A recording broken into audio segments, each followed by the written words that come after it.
नमस्कार. आजच्या लेक्चरमध्ये तुम्हा सगळ्यांचं मी मनापासून स्वागत करते. आपण ऑप्शन ग्रीक स्टार्ट केलेलं आहे आणि ऑप्शन ग्रीक्स मध्ये आपण डेल्टा, गॅमा आणि थीटा हे 3 ऑप्शन ग्रीक्स बघितलेले आहेत. आज आपण काही नवीन ऑप्शन ग्रीक शिकणार आहोत आणि ते सुरू करण्याआधी मी एकदा ऑप्शन चेनची रिव्हिजन घेते.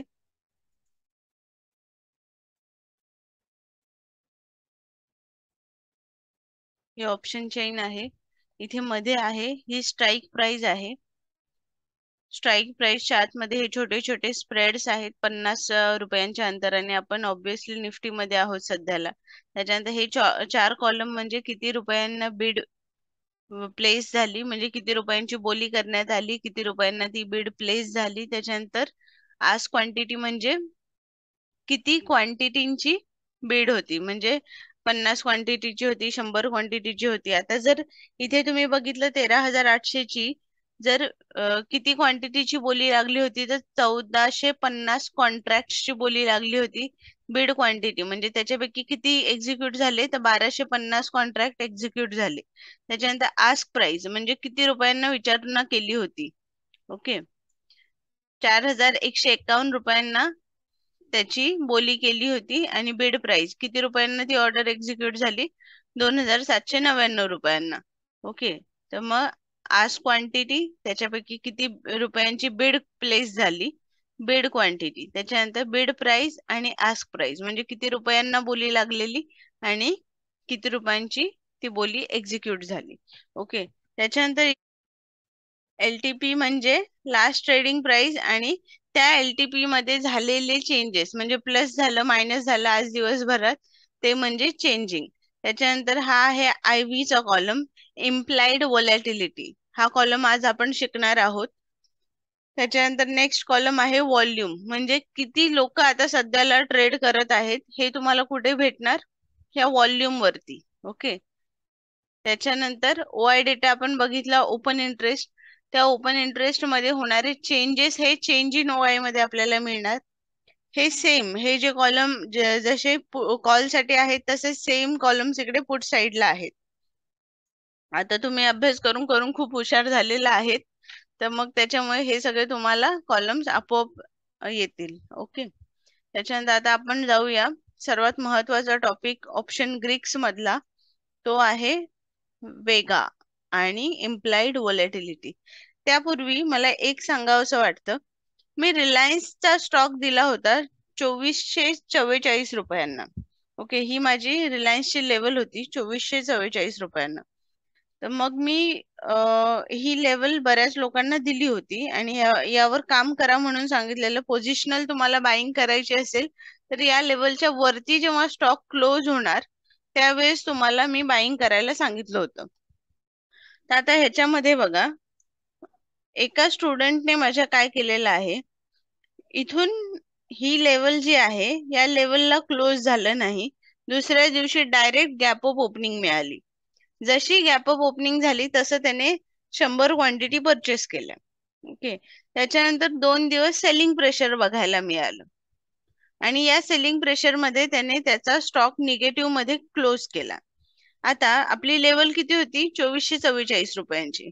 दुसऱ्या दिवशी ओपनिंग कितीला झाली, 2540 रुपयांना, म्हणजे अराउंड 95 ते 100 पॉइंटचा इकडे गेन झाला.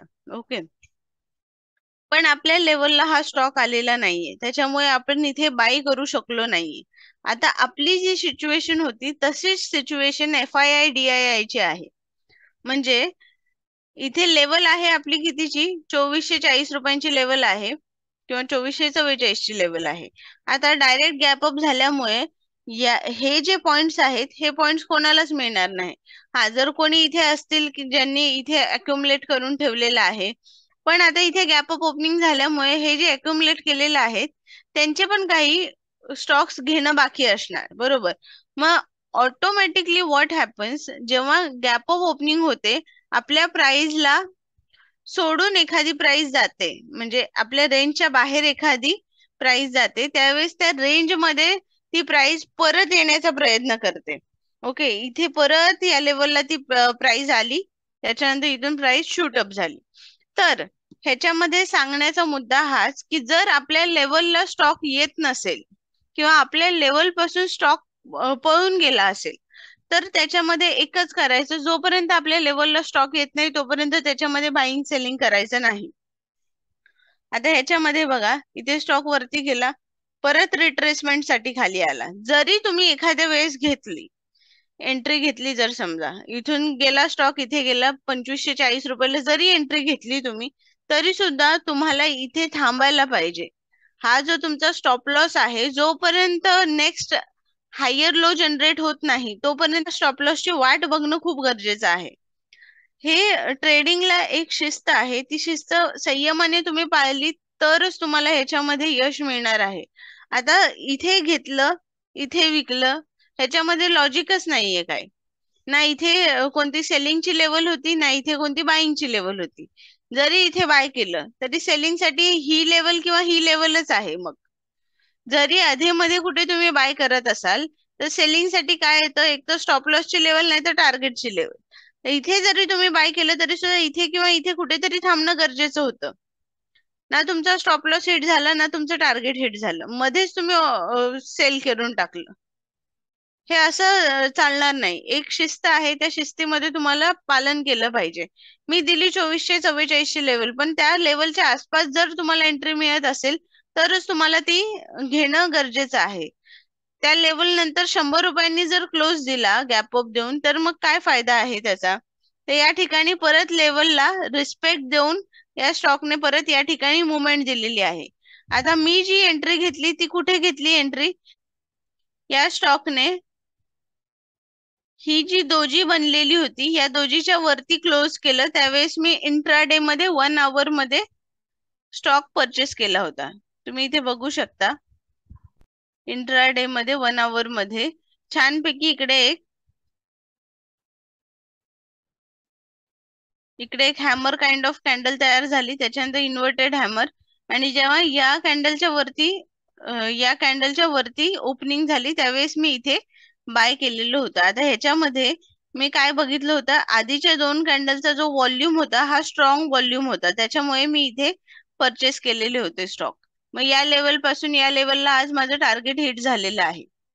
ओके, मग आता ह्याच्यामध्ये मी काय केलेलं आहे, जी माझी हाफ क्वांटिटी होती ती मी बुक केलेली आहे, आणि हाफ क्वांटिटी मी फ्युचर मध्ये ट्रेड करत असल्यामुळे ऑप्शन सोबत त्याचा स्टॉप लॉस लावलेला आहे.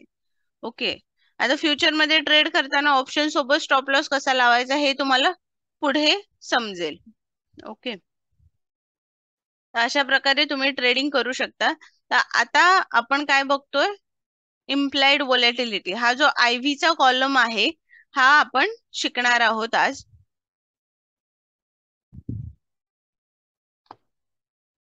आता IV म्हणजे काय, तर इम्प्लाइड व्होलॅटिलिटी.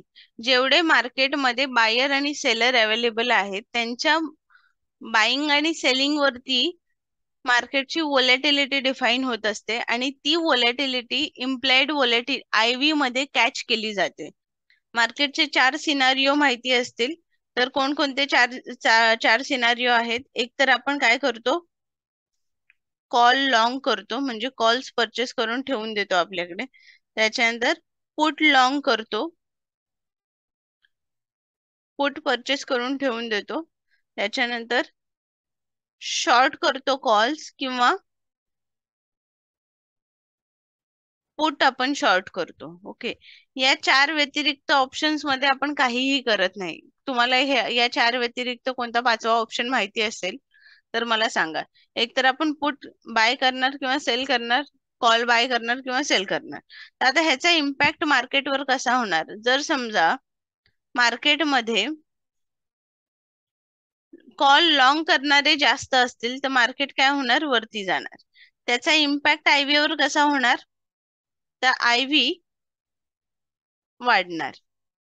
कॉल लॉंग करणारे वाढले मार्केटमध्ये तर कॉल्सचा जो IV आहे हा वाढणार. ओके, त्याच्यानंतर जर समजा पुट लॉंग करणारे जर मार्केटमध्ये वाढले तर मार्केट खाली येणार. ऑब्विसली पुट लॉंग करणे म्हणजे काय, मार्केटवरती बेअरिश असणे.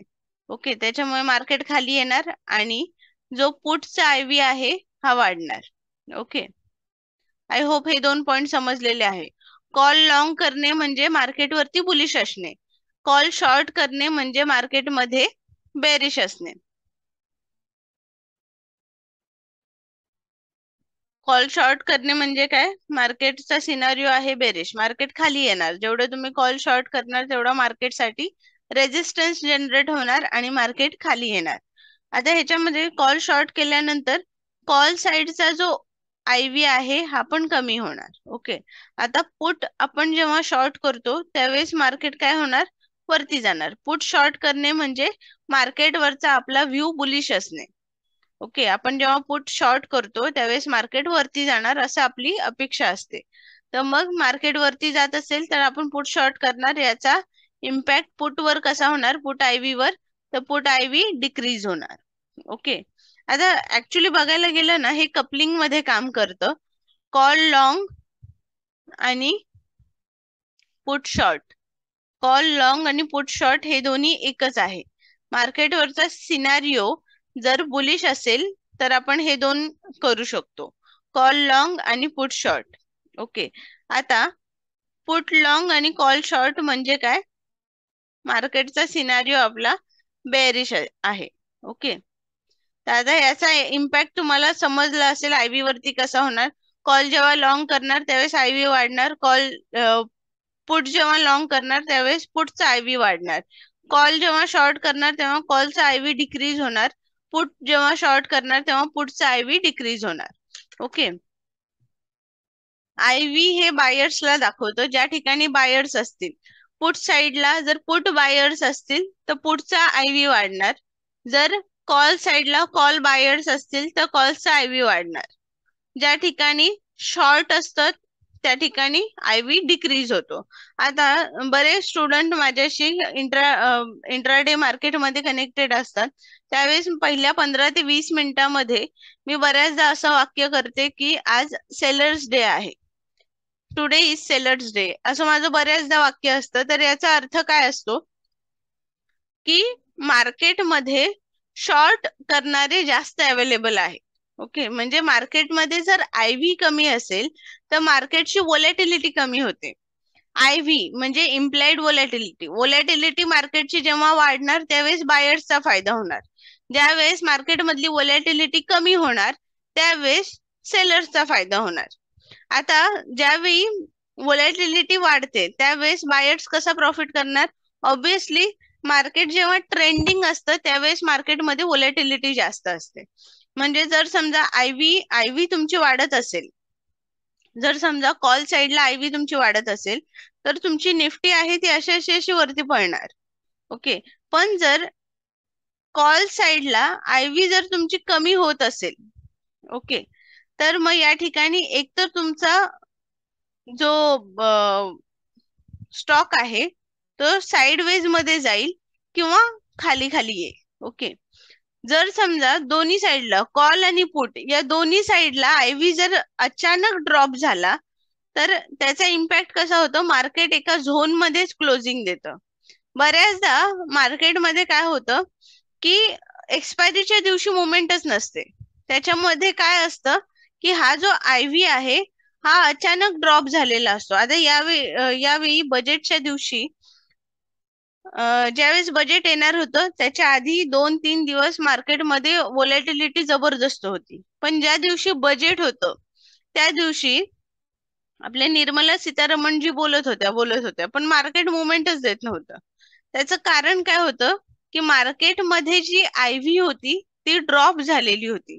त्या दिवशी काय झालं, जर समजा इकडे 17,000 असेल, इकडे 17,000 असेल, इकडे 17,500 असेल, तर लोकांनी काय केलं होतं, 17,500 चे कॉल शॉर्ट केले होते आणि 17,000 पुट शॉर्ट केले होते. ओके, तर आरामात हे लोक या रेंज मध्ये प्रॉफिट कमवत होते. जेवढं जास्त साइडवेज मध्ये तेवढे कॉल आणि पुट सेलरची चांदी एकदम. ओके, आय होप हे समजलेलं असेल तुम्हाला. जर समजा बोथ साइडला IV जर जास्त असेल, बोथ साइडला म्हणजे कॉल आणि पुट या दोन्ही साइडला जर IV तुमची वाढत असेल तर याचा अर्थ काय आहे, मार्केट जबरदस्त व्होलॅटिलिटी आहे. समटाइम्स काय होतं, मार्केटमध्ये एखादी प्रचंड मोठी न्यूज येते आणि न्यूजचा इम्पॅक्ट हा आयव्ही वर होतो. Sudden increase in implied volatility generate होते. त्याच्यामुळे मग मार्केट वरतीही जाऊ शकतं, खालीही जाऊ शकतं. ज्यावेळेस मार्केट अनसर्टन असतं, म्हणजे मार्केटमध्ये ग्रेड असते किंवा फिअर असतो, त्यावेळी आपल्याला आयव्ही अचानक वाढलेली दिसते. आता सध्याला मार्केटमध्ये जर बघितलं तर 20-22च्या आसपास आयव्ही आहे आपली. पण ज्यावेळी मार्केट कोविड सिच्युएशन मध्ये होतं, त्यावेळी हीच आयव्ही 80-82 पर्यंत सुद्धा गेलेली आहे. त्यावेळी एक साधारण 5 ते 10 मिनिटाच्या मुवमेंट मध्ये आपला जो निफ्टी आहे तो 100-150 पॉईंटने वरती जायचा, 100-150 पॉईंटने खाली यायचा. इतकी जबरदस्त मुवमेंट होते त्यावेळी मार्केटमध्ये. मार्केट ज्यावेळेस अनप्रेडिक्टेबल असतं त्यावेळेस लोक पॅनिक होतात किंवा फिअर जनरेट होतो, त्यावेळी इम्प्लाइड व्होलॅटिलिटी ही खतरनाक वाढलेली असते. ओके. ज्यावेळेस सेलर्स दोन्ही साईडला ऍक्टिव्ह असतात त्यावेळेस मार्केट मधली आयव्ही कमी होणार आणि मार्केट साइडवेज मध्ये जाणार. ज्यावेळेस दोन्ही साईडला मार्केटमध्ये आयव्ही जास्त असते किंवा मार्केटमध्ये बायर्स ऍक्टिव्हेट असतात, त्यावेळेस मार्केट हे ट्रेंडिंग असतं, मार्केटमध्ये मुवमेंट जास्त असते आणि दोन्ही साईडला बायर्स ऍक्टिव्हेट असतात. आता इंडिया विक्स म्हणून एक कन्सेप्ट आहे जी प्युअरली पुट वरती डिपेंड आहे, पुट बायर्स आणि पुट सेलर्स. जेव्हा आपला इंडिया विक्स जे आहे, अनिल सिंघवी पण बोलतात की आज इंडिया का विक्स घट के आया है, इंडिया का विक्स बढ़ के आया है. इसका मतलब क्या है, तो इंडिया विक्स एक पॅरामीटर आहे ज्याच्यामध्ये इंडियन मार्केटची व्होलॅटिलिटी काउंट केली जाते.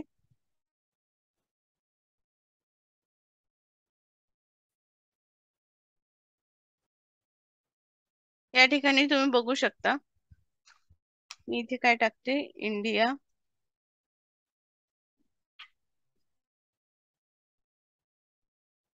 India VIX. ओके. तर ह्याच्यामध्ये ही इंडियन मार्केटची व्होलॅटिलिटी आहे. साधारण 18-15च्या वरती असल्यानंतर मार्केट ट्रेंडिंग असतं, बुमिंग असतं.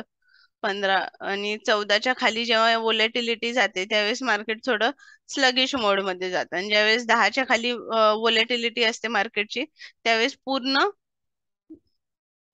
संथ मार्केट चालू असतं. म्हणजे 1-1, 2-2 पॉईंटची मुवमेंट. ह्याच्यामध्ये काय होतं, ज्यावेळेस एकदमच व्होलॅटिलिटी ड्रॉप असते त्यावेळेस सेलरचा पण फायदा होत नाही, बायर्सचा पण फायदा होत नाही. ओके. तर आता इकडे साधारण मार्केट एकदम जास्त ट्रेंडिंग कधी असतं, ज्यावेळेस मार्केटची व्होलॅटिलिटी साधारण 23च्या आसपास किंवा 23च्या वरती जेव्हा असते त्यावेळेस मार्केटमध्ये वन साइड रॅली जे म्हणतात ते मार्केटमध्ये येण्याची शक्यता असते. तर आपण प्रत्येक वेळी हे कॅल्क्युलेट करत बसलो तर मग आपण ट्रेड घेऊ शकणार नाही. तर साधारण आपल्याला जी स्ट्राईक प्राइस घ्यायची आहे त्या स्ट्राईक प्राइसला जायचं, त्याच्यानंतर आयव्ही बघायची, आयव्ही किती आहे, 18-19, साधारण 15च्या वरती असेल तर तुम्ही त्याच्यामध्ये जाऊ शकता. जसं तुम्ही ओटीएम मध्ये जाणार तसं तुमची आयव्ही जास्त वाढलेली तुम्हाला दिसते. ओके. तर आता आपण बघूया आयव्ही शी प्रपोर्शनल असणार एक आपल्याकडे ऑप्शन ग्रीक आहे. ते ऑप्शन ग्रीक आहे वेगा. आता हा वेगा बघायचा कुठे, तर सेन्सिबल म्हणून एक वेबसाईट आहे जे आपण ग्रीक बघण्यासाठी यूज करतो. सेन्सिबल ऑप्शन चेन वरती मी क्लिक करते. आता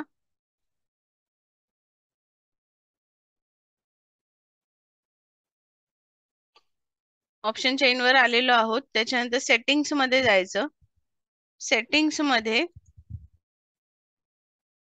वेगावरती आपण गेलेलो आहे. वेगा मी ऑन केलेला आहे. या ठिकाणी तुम्हाला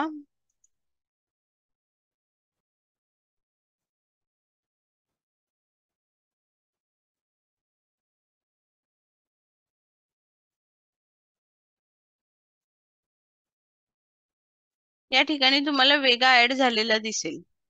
ओके.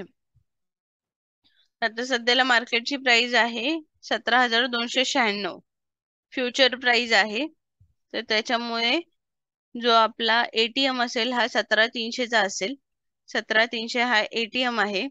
आता सर्वात जास्त वेगा कुठे असतो, तर ATM ला सर्वात जास्त वेगा असतो. त्याच्यानंतर डाऊन डाऊन डाऊन थोडा कमी कमी कमी होत जातो.